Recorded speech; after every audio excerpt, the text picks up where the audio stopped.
18 horas. Notícias de Manaus, Amazonas, Brasil e do mundo. Agora na Mix. Agora 6:01. Boa noite pra você em 100,7. Você na sintonia certa. Vamos dando sequência na melhor programação de Manaus. Mais um 18 horas no ar. Alô, equipe, 18 horas. Alô, Karime. Alô, Carlão. Boa noite. Muito boa noite pra você sintonizado aqui em 100,7. É isso aí. Estamos juntos a partir de agora até às 7 da noite. Aqui no 18 horas. Mix. É claro, hein? Sempre contando com a sua participação, um toque especial na nossa programação, hein? Utilize aí o nosso WhatsApp, que é o 994887592, valendo, Karime. Exato, é sempre muito importante contar com a sua participação. Manda pra gente um zap, fala o que você pensa a respeito dos assuntos que a gente aborda aqui no 18 horas. Lembrando que também tá valendo a sua participação pra você que nos acompanha pelo YouTube. Então participe, 994887592. Mix. Começando às 18 horas de hoje com os destaques do dia. Colapso na saúde. Empresa precisa entrar na justiça para receber pagamentos atrasados do governo do Amazonas. A empresa já está há 6 meses sem receber e o valor que o governo do Amazonas deve chega a 12 milhões de reais. Em Brasília, o governo sanciona a lei que garante a poupança para estudantes do ensino médio. E o valor pode chegar a R$ 9.200. Agora 6:03, você no melhor Mix do Brasil, esses e outros assuntos, os destaques do dia. Os destaques desta sexta-feira, 26 de janeiro de 2024, você confere a partir de agora em mais uma edição do 18 horas aqui no melhor Mix do Brasil. 18 horas. Olha, começamos o programa de hoje com o colapso da saúde no Amazonas, infelizmente. Assunto recorrente aqui no 18 horas. Desta vez, uma empresa que presta serviço para a saúde precisou entrar na justiça para receber. A MKN Serviços recorreu ao Tribunal de Contas do Estado para tentar receber 12 milhões de reais em pagamentos atrasados. Carlão, e esse valor representa aí uns 6 meses de pagamentos atrasados. Essa empresa presta serviços de apoio administrativo nos hospitais, ou vários hospitais e pronto-socorros aqui do Amazonas. São Platão Araújo, Joãozinho, Francisca Mendes, João Lúcio, 28 de agosto, Geraldo da Rocha e nas maternidades Nazira Dalba, Albina Mestrinho, Ana Braga e Chapô Prevotos. Também nas unidades de pronto atendimento Zona Sul e do Galileia. Vamos acompanhar mais a respeito do assunto agora com a Diané Araújo. Na representação, a empresa MKN apresentou ao Tribunal de Contas do Amazonas faturas e notas fiscais comprovando os serviços prestados ao governo do estado na área de apoio administrativo nos hospitais e pronto-socorros Platão Araújo, Joãozinho, Francisca Mendes, João Lúcio, 28 de agosto, Geraldo da Rocha e nas maternidades Nazira Dalba, Albina Mestrinho, Ana Braga e Chapô Prevô, além das unidades de pronto atendimento Zona Sul e Elia Meme. A empresa diz ainda que o atraso de 6 meses no pagamento de 12 milhões de reais da Secretaria de Saúde do Amazonas constitui ato omissivo, ilegal, ilegítimo e antieconômico. A MKN também alega que, apesar dos prazos de pagamento serem estipulados no contrato e nas ordens de serviços, a Secretaria de Saúde do Estado nunca efetuou os pagamentos devidos e, mesmo assim, ela continuou prestando os serviços. A empresa MKN não é a única que presta serviços às unidades de saúde do governo do Amazonas e não recebe. O atraso no pagamento do governo às empresas médicas que prestam serviços na rede estadual de saúde não é de hoje. Já teve até cancelamento de cirurgias e serviços não emergentes para pressionar pagamento. Acordos foram feitos com essas empresas e até a investigação sobre esses atrasos está em andamento no Ministério Público do Amazonas. Enquanto isso, as unidades de saúde estão superlotadas em Manaus, comprovando mais um momento crítico na saúde do estado. São várias doenças como arboviroses, dengue, covid, chikungunya, febre da mosca, entre outras. De acordo com o presidente do Sindicato dos Médicos do Amazonas, Mário Viana, todos os hospitais estão sobrecarregados. Os hospitais todos sobrecarregados, né? Com gente nos corredores, faltando insumos, né? Profissionais também adoecidos, né?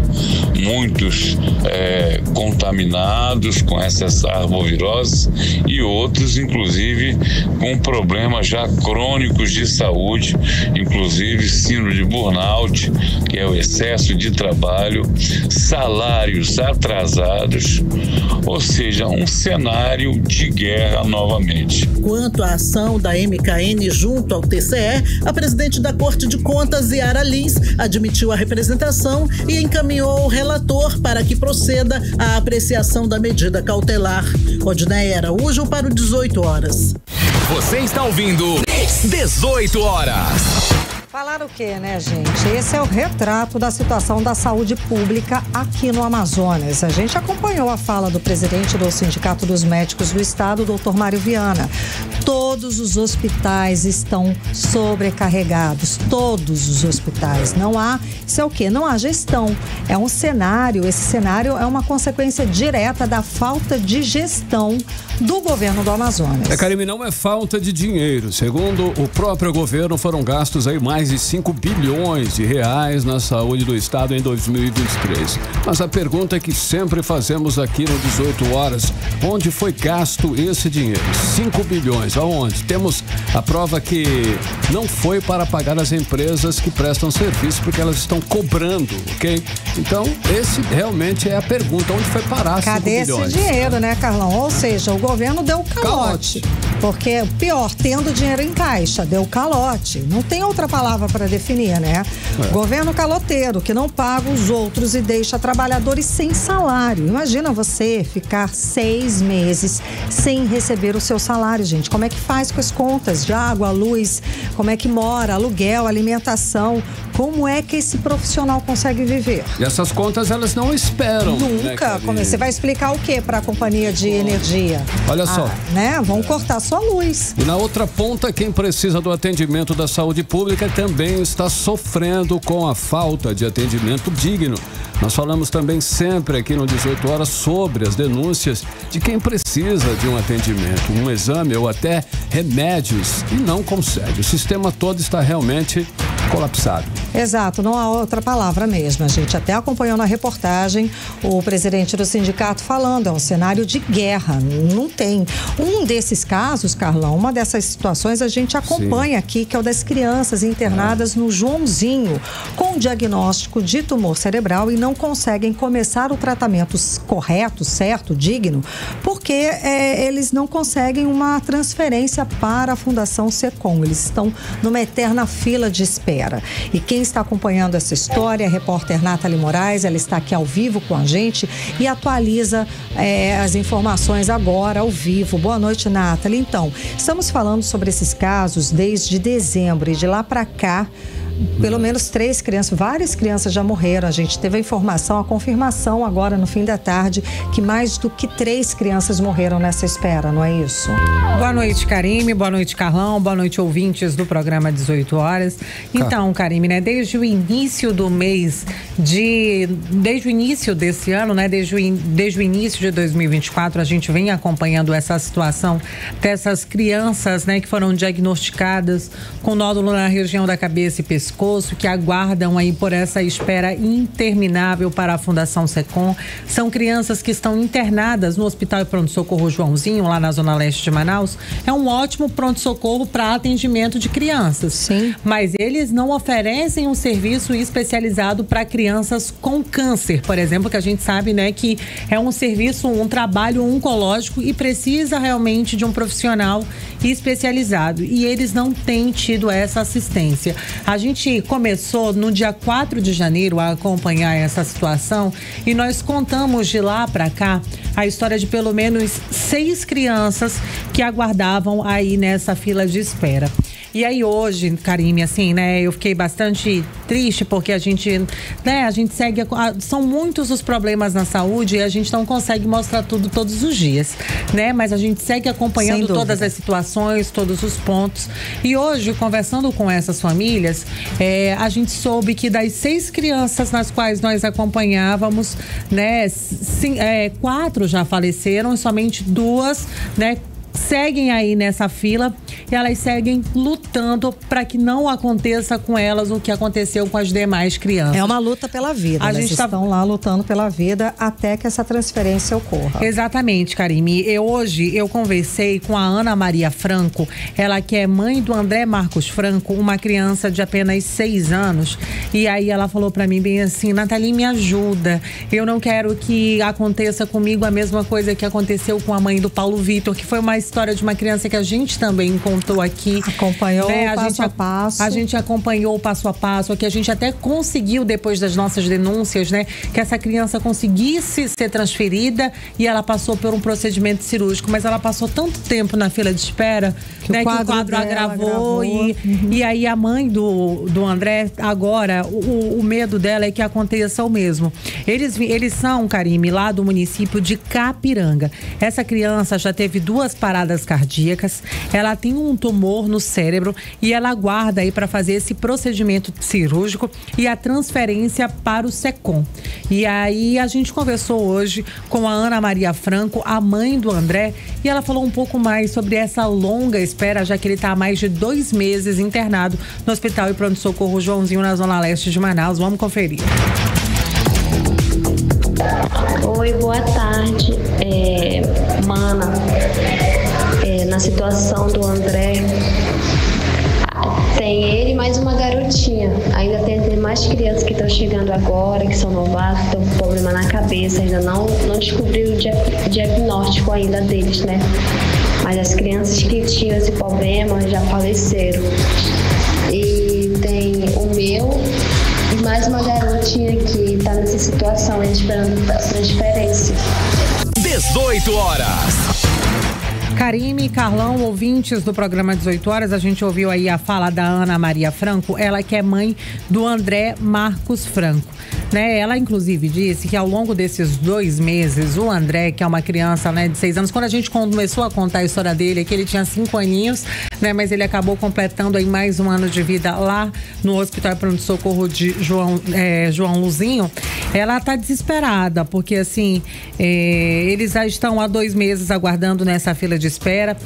Na última vez que nós mostramos a situação do André aqui, ele precisava fazer uma tomografia. E hoje ela disse pra mim assim: Nathalie, a gente conseguiu fazer todos os exames, né? O André fez a ressonância, a tomografia, tudo que ele precisava para que ele tivesse o diagnóstico que ele está apto para fazer essa cirurgia. Inclusive hoje ela já conseguiu os doadores de sangue, né? Ela já conseguiu a autorização, as pessoas já inclusive doaram o sangue e ele só precisa dessa autorização do SECOM para que ele seja recebido. Mas a gente sabe, Karime, né, que eles não fazem essa autorização. Muitas vezes esse processo é muito longo, muito demorado.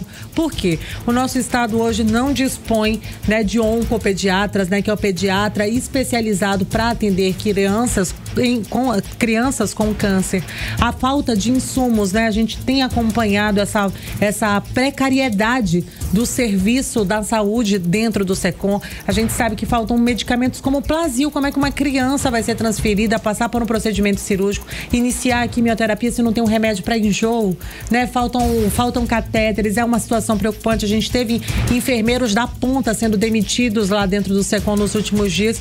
Então é bastante preocupante, mas essa mãe, ela fez um apelo, né, para as nossas autoridades de saúde. Inclusive, eu reforço esse apelo para o nosso secretário Anuar Samad, secretário de saúde aqui no estado, se ele estiver ouvindo o programa 18 horas, que ele possa providenciar para que essa criança seja transferida, né, Karime? A gente denunciou todas essas crianças e já foram 4 vidas perdidas nessa fila de espera. Ou seja, já foram 4 crianças que morreram esperando uma atitude do governo do estado do Amazonas da Secretaria de Saúde do Estado que não fizeram absolutamente nada. Essas famílias sofreram toda uma situação, todo um processo, esperando que essas crianças pudessem começar o tratamento correto, que é o tratamento na Fundação SECOM. Elas não só não conseguiram, uma chegou a conseguiu o procedimento cirúrgico, mas a demora foi tanta que o quadro dela, claro, foi agravado e ela não resistiu ao procedimento cirúrgico. Nesse processo, Karen, me desculpa, perdão, a gente conseguiu transferir 2 crianças, sim, né? Uma conseguiu o Paulo Vitor e a Ágata, né? E a Ágata, ela não conseguiu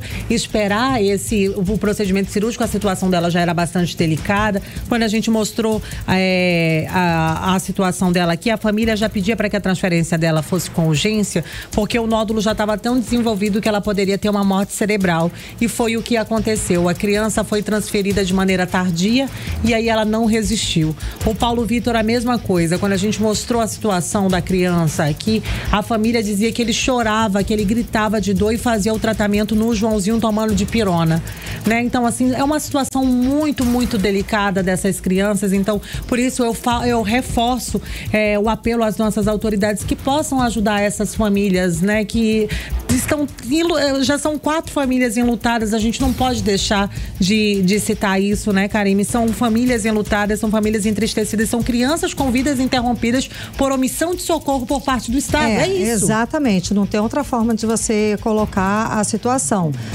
As vidas foram interrompidas por incompetência das autoridades do Estado do Amazonas. É isso mesmo, Karime. Para falar um pouco mais sobre esse assunto, a gente ouve agora a Ana Maria Franco, ela que é mãe do André Marcos Franco, uma criança de 6 anos que segue aguardando aí por essa transferência para a Fundação SECOM. Vamos conferir. Até agora ainda não transferiram ainda a criança pro SECOM. Porque lá no SECOM falam que não tem equipamento para fazer a cirurgia dele. Mas no dia que meu esposo foi para a consulta do meu filho levar os exames, o médico lá, ele foi tão bom que esclareceu, alertou meu esposo para muita coisa. Eles ficam falando que não tem equipe de médico, pediatra, ficam falando que não tem equipamento para fazer a cirurgia, mas isso é uma mentira. Tem sim, é eles que não agem, né? Eles que não têm uma atitude lá dentro. Nós que somos pais, nós temos que lutar, né? Temos que lutar pela vida do André, porque a situação dele já está no vermelho, já tem piorado bastante esses dias, ele não se alimenta direito, não come muito, a situação dele está se agravando cada dia mais, a situação aqui não está fácil. Mano, o que está faltando é a transferência dele. 18 horas.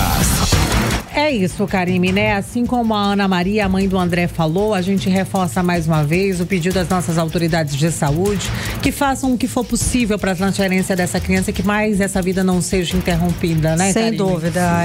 E não é um favor, não é? A gente só está cobrando o uso correto do dinheiro que a gente paga nos impostos. E vale reforçar, né, que a gente tem cobrado, né? Como eu disse, desde o dia 4 de janeiro eu tenho acompanhado a situação dessas crianças e ainda que eles não respondam para nossa equipe, muitas vezes eles têm dado uma resposta para essas famílias.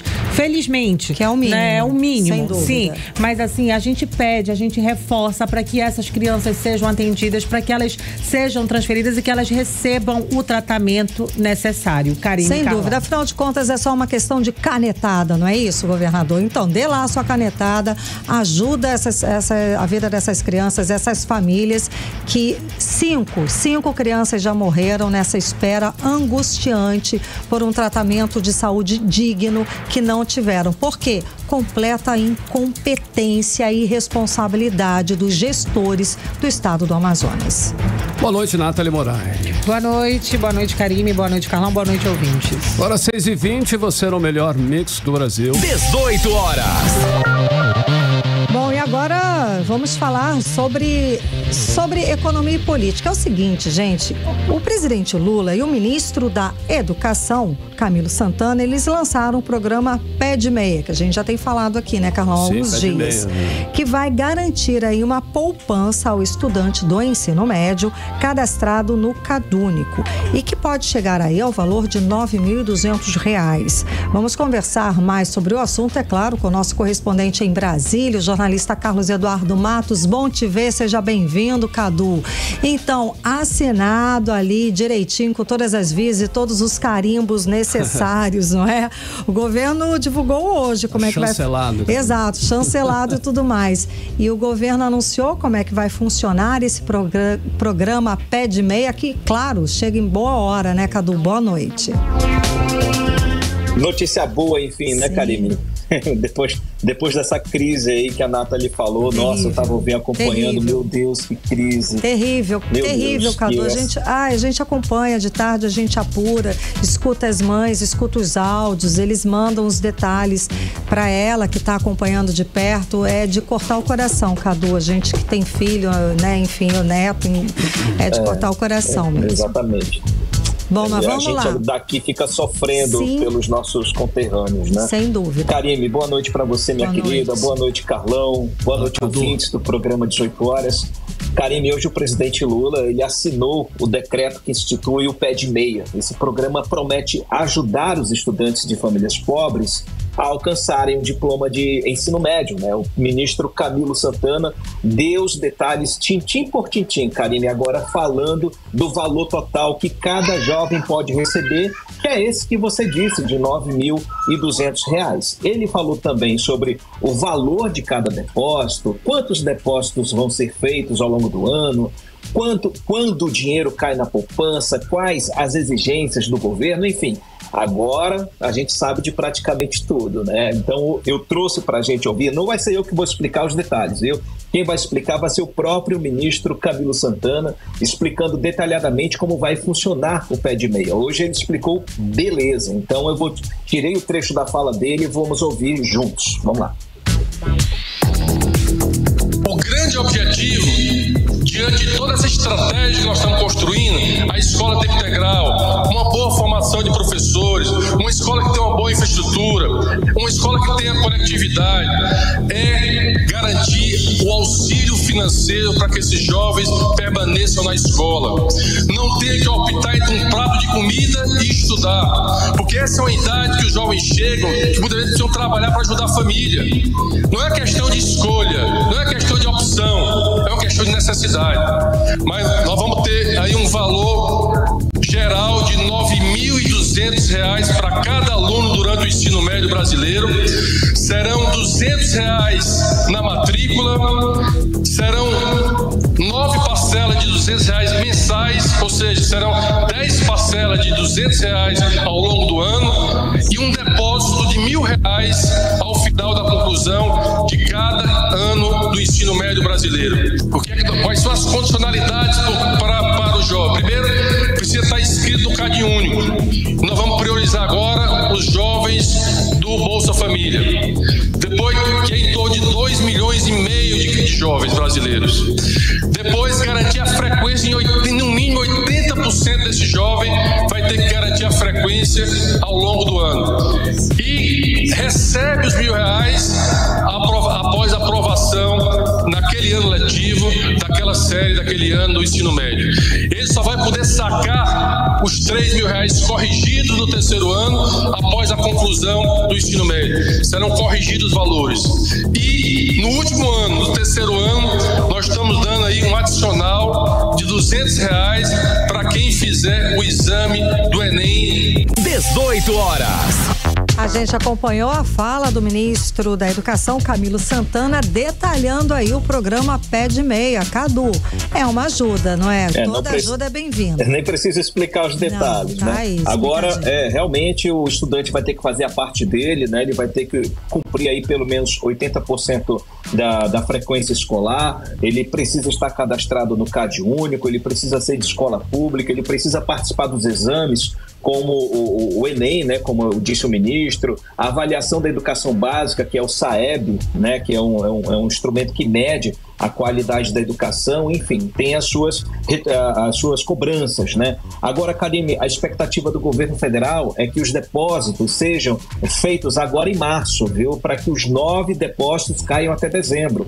Então, os estudantes interessados no Pé de Meia, eles já podem procurar ou a diretoria da escola, ou o CRAS do seu bairro, onde o aluno está cadastrado, com a sua família está cadastrada, né? Ou acessar o site do governo federal, que é o www.gov.br, que lá tem todas as informações. Claro, o objetivo do governo com o pé de meia é diminuir a evasão escolar. Como disse o ministro aí, não se trata de uma questão de política, uma questão de necessidade. O governo anunciou hoje também outras ações para ajudar na qualidade do ensino. O pé de meia é para ajudar na frequência escolar. Agora vem outros programas para ajudar na qualidade do ensino, como o reforço da merenda escolar, o transporte escolar e cursos de capacitação dos professores. Hoje também foi lançado, além do pé de meia, Karine, o programa Escolas em Tempo Integral, que vai oferecer aí, segundo o governo, 1 milhão de vagas para este ano, vagas até 4 anos, digamos. Para este ano, aí sim o governo promete investir até 4 bilhões de reais para que as escolas sejam adaptadas e passem a atender os alunos o dia inteiro. Karine e Carlão. Maravilha, maravilha. Bacana. É bom investir na educação, né? Com certeza o resultado virá. E Cadu, olha só, continua repercutindo na política a operação de ontem. Inclusive nós comentamos aqui no 18 horas aquela situação que a Polícia Federal, né, caiu em cima do deputado Alexandre Ramagem, que foi suspeito de ter comandado investigações paralelas quando ele era diretor da Agência Brasileira de Inteligência, que é a ABIN. Inclusive, Cadu, não sei se você tem detalhes aí, o presidente do Congresso Nacional, Rodrigo Pacheco, foi chamado de frouxo. Esse termo aí foi utilizado por ter permitido a operação, Cadu? Aí, total falta de educação, né? Faltou educação nesse diálogo aí, Carlão, mas foi isso, faz parte, deixa eu explicar, faz parte da harmonia dos três poderes, Carlão, quando o ministro do Supremo, ele determina uma ordem judicial contra um parlamentar ou que possa envolver um parlamentar, o presidente do Congresso ele precisa ser informado com antecedência de qualquer ação policial, como cumprimento de mandado. O Rodrigo Pacheco ele foi informado e ele permitiu a ação da Polícia Federal no gabinete do deputado Alexandre Ramagem. Ele não pode impedir, Carlão. Ainda assim, ele foi chamado de frouxo e omisso também pelo presidente nacional do PL, o Valdemar da Costa Neto, que, para ele, o Rodrigo Pacheco não deveria ter permitido a entrada da Polícia Federal na Câmara. E Valdemar também acha que Rodrigo Pacheco já deveria ter pautado aquele pedido de impeachment contra Alexandre de Moraes, que já foi solicitado no ano passado pelos senadores da oposição. O Rodrigo Pacheco, claro, rebateu as afirmações do Valdemar da Costa Neto, dizendo o seguinte, que é impossível dialogar com quem faz da política um exercício único só para obter ganhos do fundo eleitoral e que não é capaz de organizar minimamente a oposição para aprovar sequer decisões monocráticas do STF. Aí virou fogo cruzado, né? Agora a gente entendeu por que aquele projeto de lei, aquela PEC, que trata sobre as decisões monocráticas, que limita as decisões monocráticas de ministros do STF, porque não avançou até agora, porque o PL não se organizou, segundo aí o Rodrigo Pacheco. O senador Omar Aziz, Carlão, que é aliado de Rodrigo Pacheco, aliado do atual governo, ele entrou nessa briga e ele disse hoje numa entrevista que o Congresso Nacional precisa cobrar da Polícia Federal a lista completa das pessoas que foram espionadas pela chamada ABIN paralela, né, durante o governo de Jair Bolsonaro. Esse foi o objeto da investigação da Polícia Federal, investigar um grupo paralelo na ABIN que atuava a pedido do presidente da República e de seu grupo, né, sobre o comando de Alexandre do Ramagem, né? E como o Omar Aziz ele foi o presidente da CPI da Covid-19 e foi também um adversário ferrenho de Jair Bolsonaro, o Omar Aziz ele acha que é possível que ele tenha sido alvo também de espionagem, junto com Eduardo Braga e o ex-deputado Marcelo Ramos. E tem que pedir mesmo, né, Carlão, até para a gente saber até que ponto foram essas investigações paralelas que foram feitas pela ABIN a pedido de Alexandre Ramagem. Carlão e Karine. Exatamente, Cadu, muitíssimo obrigada pelas informações. Cadu, bom fim de semana. Valeu, galera. Sextou mais ou menos, né? Minha solidariedade a essas famílias que passam tantas necessidades na saúde do nosso estado, gente. Eu fiquei aqui e parabenizo a Nathalie por ter passado esse sentimento, viu, pra gente. Eu tô consternado com o que eu ouvi. Esse é o sentimento mesmo. Obrigada, Cadu. Valeu, Cadu, até segunda. Tchau, galera, um abraço. Tchau. Até segunda. 6h30, você no melhor Mix do Brasil. 18 horas. Olha só, hein? Já estamos no clima, hein, Karime Leão? Faltando poucas semanas para o carnaval, famílias e grupos de amigos começam a se planejar aí já para viajar no feriadão. As principais agências aqui de Manaus já registraram, inclusive, um aumento nas buscas para o carnaval. Foi 118% aumento, Karime. Bom, Carlão, e a procura aí é por viagens para lugares que tem um carnaval tradicional, como Salvador, Recife e Rio de Janeiro. Vamos acompanhar mais detalhes com Nathalie Moraes. A procura é por viagem para lugares que têm um carnaval tradicional, como as cidades de Salvador, Recife e Rio de Janeiro. Elas estão na lista das cidades mais procuradas pelos manauaras. As agências de viagem já registraram um aumento significativo nesse período em mais de 118%. De acordo com a agente de viagens, Valdenise Araújo, as vendas nos pacotes começaram ainda no ano passado. O pessoal gosta muito de comprar em cima da hora para aproveitar este carnaval, né? Então a procura aumentou em torno de uns 40%. Muita gente quer viajar, muita gente quer curtir o feriadão. O carnaval é uma das datas que mais se vende pacotes de viagem aqui no Amazonas. Esse feriadão prolongado ajuda no planejamento da viagem, que pode ser para curtir ou apenas para descansar. E quem trabalha com a venda dos pacotes aposta nas promoções para atrair a clientela, como explica a agente de viagens. A gente tem os pacotes já montados, né, com saídas já exatas, que já vem com um aéreo, com um hotel. Muitos deles já tem passeio no primeiro dia, tem um completão, assim, que as pessoas procuram para aproveitar. E aqui a gente tem essa facilidade na forma de pagamento também, né, que a gente procura fazer com que o cliente se sinta o mais confortável possível no ato da compra. Mas para curtir a temporada e não ter dor de cabeça, existem algumas recomendações na hora de comprar a passagem. O advogado Mariano Mendes diz que é importante o consumidor desconfiar de preços muito abaixo do mercado. As fraudes acontecem quando empresas que não são sérias ofertam passagens aéreas, ofertam pacotes turísticos muito abaixo do preço que a própria companhia aérea está ofertando.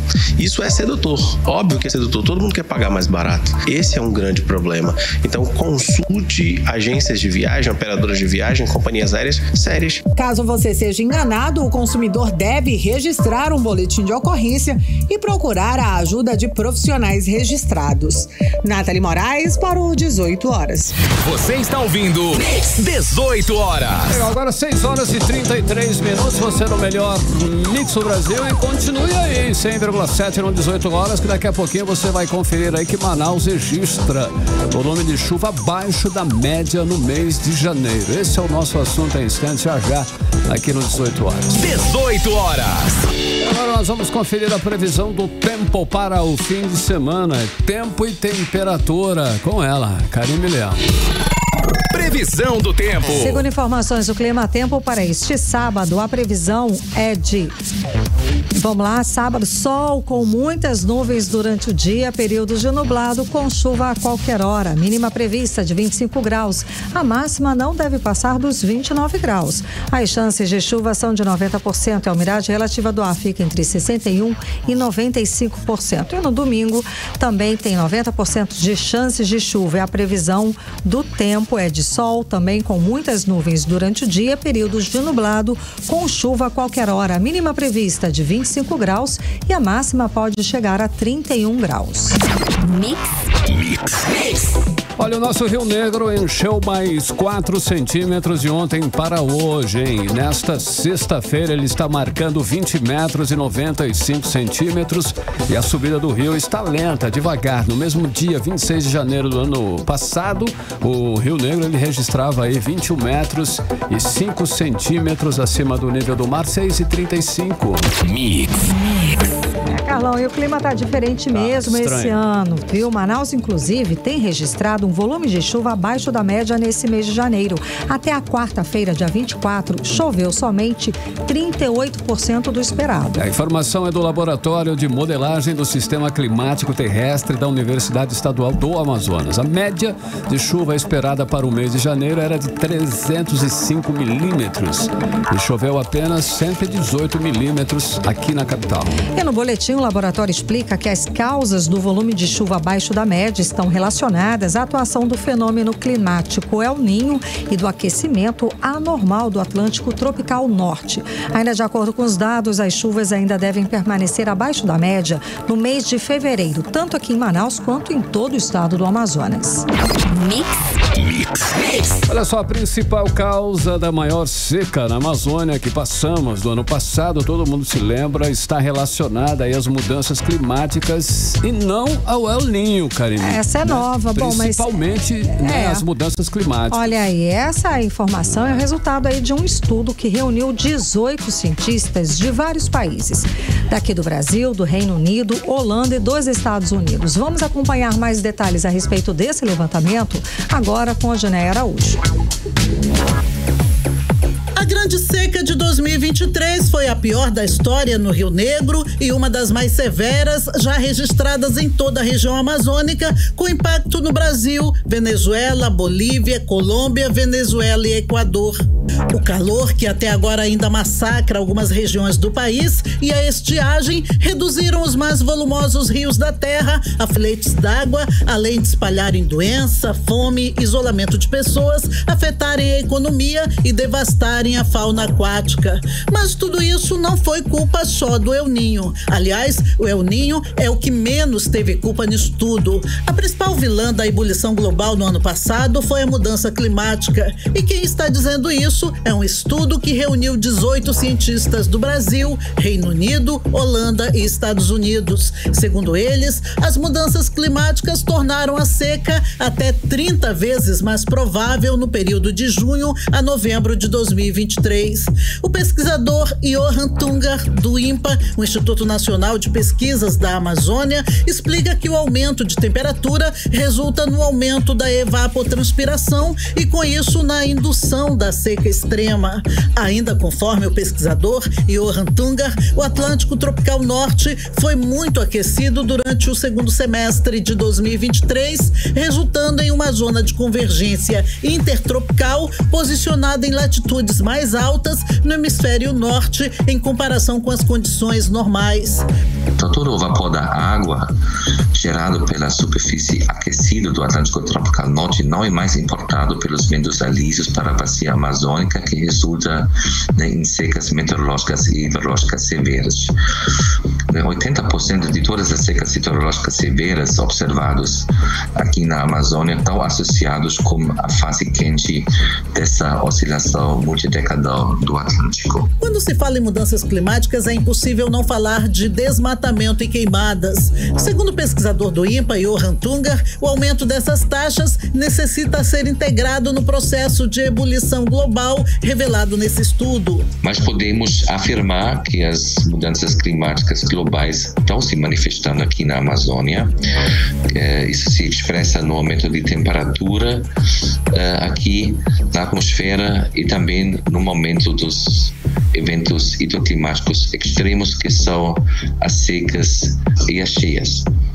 Isso necessita uma abordagem profunda, integrando todos os mecanismos que a ciência conhece para realmente atribuir qual é a contribuição da mudança climática global, que é uma realidade na Amazônia, mas também desses outros mecanismos que atuam junto em sinergia, causando esses complexos mecanismos de retroalimentação. Voltando ao estudo do grupo de cientistas, de acordo com eles, quando El Niño chegou, um evento extremo de seca e calor já afetava quase toda a região. O El Niño só agravou um cenário que já era muito ruim e reduziu ainda mais as chuvas. Odneia Araújo para o 18 horas. Você está ouvindo 18 horas. Olha lá, agora 6 horas e 39 minutos. Você no melhor Mix do Brasil. E atenção, você circulando por Manaus, você no trânsito. Vamos dar uma geral aí nas principais vias da nossa capital com Karine Leão. Trânsito. E segundo as câmeras de monitoramento do Centro de Cooperação da cidade, a Avenida Constantino Neri com a Rua Leonardo Malcher, próximo ao T1, o trânsito segue com boa fluidez. Na Rua Manicoré, com a Avenida Carvalho Leal, Cachoeirinha, na Zona Sul, na entrada do Terminal 2, o trânsito também segue sem obstáculos na via. Já próximo ao Clube Municipal, na Avenida Torquato Tapajós, o trânsito está carregado, mas com boa fluidez. E no Complexo Viário de Flores, embora com grande fluxo de veículos, o trânsito segue sem retenções. Mix. E ontem de noite, uma ação criminosa deixou um morto e uma pessoa ferida na praça de alimentação na Cidade Nova. O repórter André Meirelles está acompanhando esse caso e traz pra gente as atualizações. Muito boa noite, André. Então, foi de noite lá na praça da alimentação um tiroteio. Uma pessoa, parece que foi uma coisa encomendada, não é isso? Muito boa noite, Karime, boa noite, Carlão, boa noite a você que nos acompanha ao vivo aqui na 100.7, isso mesmo, inclusive, o nome dessa vítima, foram duas, né, duas vítimas dos tiros, mas sendo que um morreu e o outro acabou sobrevivendo. O que morreu é o Gerdan Guimarães da Gama, ele que tinha 25 anos, ele foi morto a tiros, e o outro homem que estava com ele, que não teve a identidade revelada, ele ficou ferido, né, a autoria do crime, assim como a motivação, ainda é desconhecida pela polícia, mas a delegacia especializada em homicídios e sequestros, com seus investigadores, estiveram no local para começar a iniciar o trabalho de investigação, né? As testemunhas contaram à polícia que Gerdan estava na praça de alimentação, ali em uma lanchonete. Foi o exato momento em que os criminosos chegaram em um veículo atirando em direção dos dois, né? Gerdan e o outro foi socorrido, os dois, ambos foram socorridos para o Hospital e Pronto-Socorro Platão Araújo, que fica na zona leste de Manaus, mas Gerdan já chegou ali no local, não resistiu, ele acabou morrendo, o outro conseguiu sobreviver. Gerdan já tinha passagem pela polícia, isso em 2016 ele foi preso com outros comparsas pelos crimes de corrupção de menores, roubo à associação criminosa e tráfico de drogas. A polícia vai investigar, está investigando esse crime. Agora, uma outra situação aqui nesse giro policial, Karime, Carlão e ouvintes, é sobre um idoso de 73 anos. Ele foi agredido e desmaiou após uma briga no trânsito. Isso aconteceu aqui mesmo em Manaus e foi registrado tudo por câmeras de seguranças, né, que ontem, né, quinta-feira, na zona centro-oeste de Manaus, as imagens mostram um motociclista que colidiu com a lateral do carro ali na Avenida Desembargador João Machado, mais conhecida como a Estrada dos Franceses aqui no bairro Alvoradas. Então, logo após esse acidente, começou então ali uma discussão. O idoso acabou sendo atingido por um soco, ele caiu ali no chão. Enquanto isso, o motociclista fugiu. Depois que ele agrediu o idoso, ele fugiu ali do local. Inclusive, algumas testemunhas e até mesmo essas câmeras que estavam ali próximo do local que registrou toda essa ação mostram o exato momento que o motociclista chegou a chutar a vítima, que tentava se levantar e sem chance de se defender. Um idoso de 73 anos, né, tentava levantar, acabou desmaiando ali na via. Enquanto isso, o motorista fugiu. Esse caso ele foi registrado no 10º Distrito Integrado de Polícia e, inclusive, mesmo fugindo, a investigação da polícia já identificou aí o dono da motocicleta ali, que possivelmente teria agredido esse idoso, né? E ele vai ser indiciado por lesão corporal. A polícia informou que após receber esses cuidados médicos, o idoso que foi agredido, ele recebeu atendimento médico, claro, já encontra-se fora de perigo, né? E hoje também, Karime, agora há pouco, né, aconteceu... No fim do dia aconteceu a manifestação, isso, né? Inclusive, está acontecendo ainda estão por ali. Inclusive, você falou de trânsito agora, recebi uma informação aqui do Instituto Municipal de Mobilidade Urbana que os agentes de trânsito estão orientando quem estiver passando ali pela rua, os condutores, né, que estiver passando pela rua Luiz Antoni, no bairro Centro, na zona centro-sul de Manaus, que desvie para 10 de julho. Mas os condutores, os agentes de trânsito estão lá nesse momento dando essa orientação. Por quê? Porque uma manifestação acontece, aquele caso que aconteceu, né, aquela tragédia dos moradores que perderam casas, os pertences no incêndio agora que aconteceu no último sábado, né, no conhecido bairro Céu, que fica ali na área central de Manaus, juntamente com outros manifestantes daquele outro incêndio que aconteceu ali no bairro Praça 14, né, que foi no dia 12. Os manifestantes estiveram ali no local protestando, né, falando ali que estavam em abrigos e casas de familiares, estão pedindo também à prefeitura, ao governo do estado aí que moradias, que acelere aí o processo para que eles possam ter uma condição melhor dessa situação.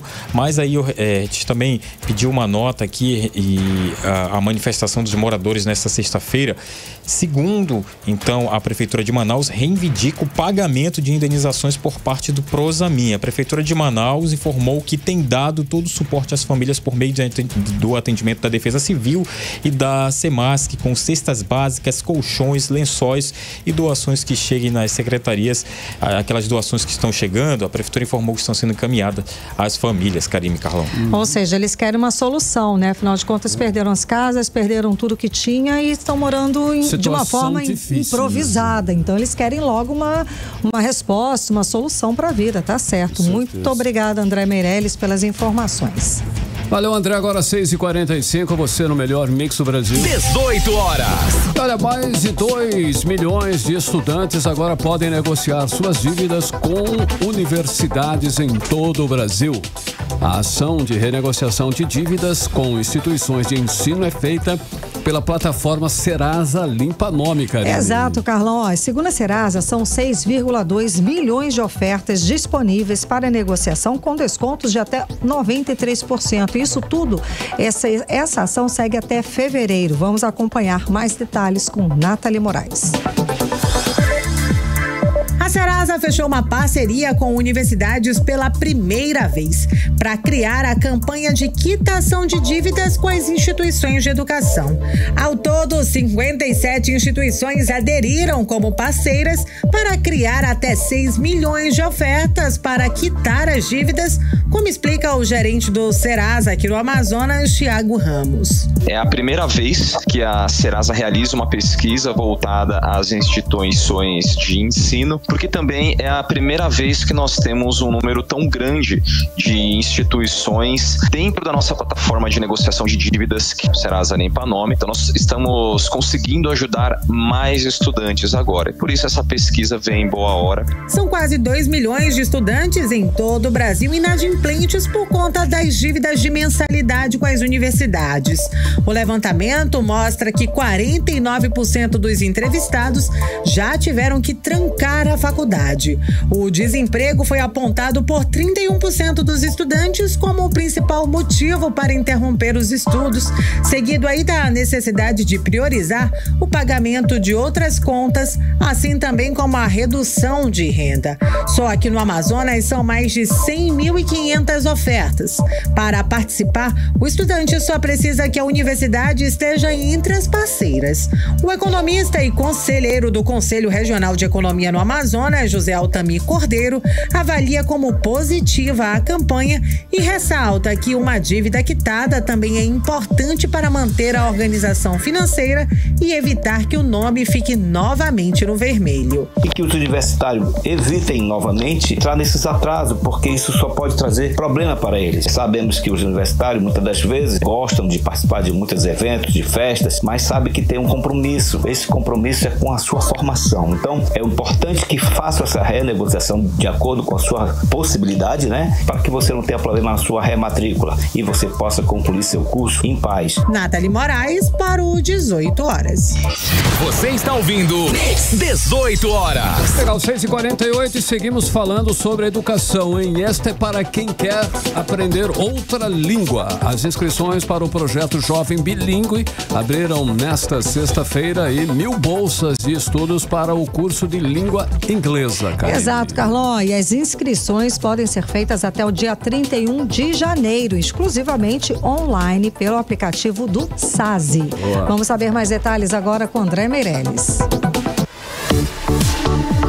O projeto Jovem Bilíngue, com 1.000 bolsas de estudo para o curso de língua inglesa em Manaus, tem duração de 3 anos. As aulas vão ser realizadas uma vez na semana, no contraturno do horário escolar dos alunos selecionados, conforme a SEDUC, Secretaria de Estado de Educação e Desporto Escolar, para concorrer uma vaga do projeto ICBEU, Instituto Cultural do Brasil, Estados Unidos. Os alunos devem atender aos requisitos básicos previstos no edital, entre os quais ter idade mínima de 14 anos e estar cursando a primeira série do ensino médio regular.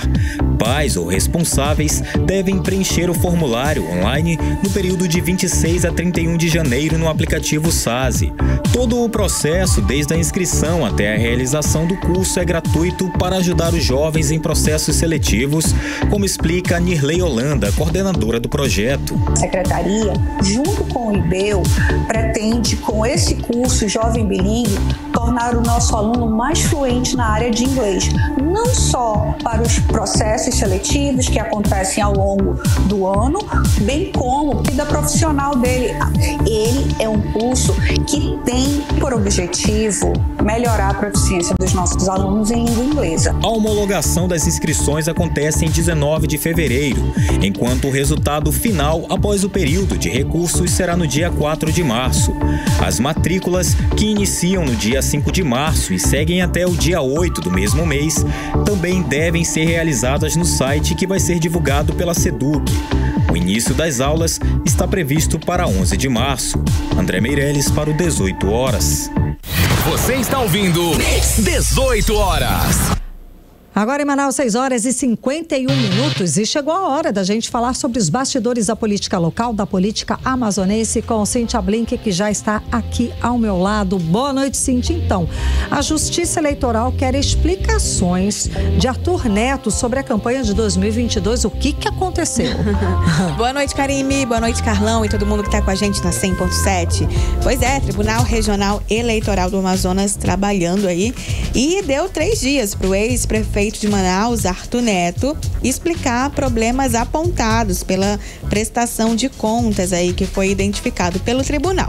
A Procuradoria Regional Eleitoral identificou ali 3 problemas: utilização de contas pré-existentes, extrato bancário apresentado sem possuir saldo zerado e existência de conta aberta, mas não declarada. E aí a decisão cabe ao juiz Pedro de Araújo Ribeiro. Ele já opinou pela aprovação das contas em um parecer técnico. Ele disse que, diante das manifestações aí do Ministério Público Eleitoral, que elencou essas improbidades, né, esses problemas, mas não foram submetidas ao crivo do contraditório. Então ainda é preciso que Arthur Neto se manifeste, né? Ele, advogado dele, enfim, é preciso passar pelo contraditório, ele tem direito a isso. E, questionado pela imprensa, Arthur Neto respondeu que a Procuradoria está equivocada, que isso já deveria ter sido rejeitado na primeira instância. De qualquer maneira, está andando dentro do Tribunal Regional Eleitoral e a gente segue acompanhando para contar tudo para você. Karime, Carlão. Ei, Cíntia Blink, olha só, a Cuca Chaves, né, ex-secretária, porque ela saiu da SEDUC, mas não saiu do governo, né, Cíntia? Você sabe onde ela vai? Ela continua no governo. Onde ela vai agora, Cíntia? Caiu pra cima, né? Caiu pra cima, Vamos ver. Pra baixo. Cuca Chaves, como você bem relembrou até outro dia, estava aí na SEDUC, secretária, pasta inclusive poderosíssima, né? Maior orçamento do governo do Amazonas, que não é pequeno. E ela saiu, o motivo que ela alegou foi motivos pessoais, estava cansada, é uma pasta complicada demais para cuidar, enfim. E agora ela foi realocada, ela já foi dito que ela ficaria assim no governo, mas seria colocada em um lugar mais relax. O que aconteceu? O governador Wilson Lima remanejou o cargo de secretário executivo adjunto de juventude da SEDUC, é um cargo de dentro da SEDUC, e ele jogou para UGPE, que é a Unidade Gestora de Projetos Especiais, chefiado por Marcelo Campelo. Sim. Marcelo Campelo, que até outro dia era secretário da SEDURB, de onde ele saiu para dar lugar a Fausto Júnior, que pediu licença de deputado federal, e aí a gente sabe toda aquela história, Paulderney chega a Brasília e tudo mais. Então, Cuca foi realocada nesse lugar que saiu da SEDUC, foi jogada para o GPE e é lá onde ela está. Dança das cadeiras. Totalmente. Nossa. E acho que semana que vem volto com mais Dança das Cadeiras, mas aí eu conto semana que vem, só para deixar esse gostinho de quero mais. Bom, e Cíntia, conta pra gente, vai ter posse do novo presidente do Colégio Permanente de Corregedoras e Corregedores Gerais dos Tribunais de Justiça do Brasil na próxima segunda? Menino, nome grande, né? É um nome grande, né? Muito bonito. Muito bonito.